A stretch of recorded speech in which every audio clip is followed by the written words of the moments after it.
Welcome to Proclaim, a presentation of the Catholic Diocese of Alexandria. Join us as we journey together through the Scriptures revealed to us by God.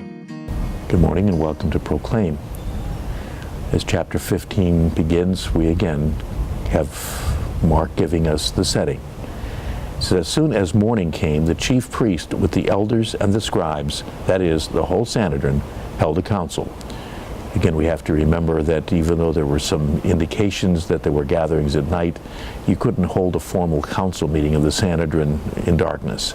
And so Mark is very quick to point out that now this one at least meets the external appearance of legality.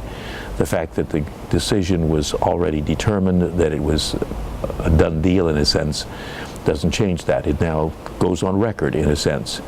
And so to emphasize that morning came and that the ones gathered did represent, at least significantly, the major groups that made up the leadership. Whether every single member was there, again, sometimes the Gospels tend to be very generic and very broad in the way they describe events. But we're told that the chief priests, and that would have largely been some of the Sadducees, the elders would normally have been Sadducees, the scribes generally would have been Pharisees, although those were not absolutes.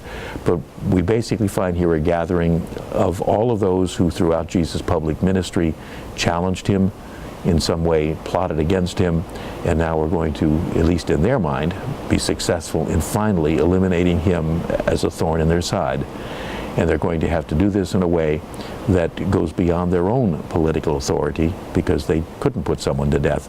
That would depend on Pilate. This program was brought to you by Christus Cabrini Hospital.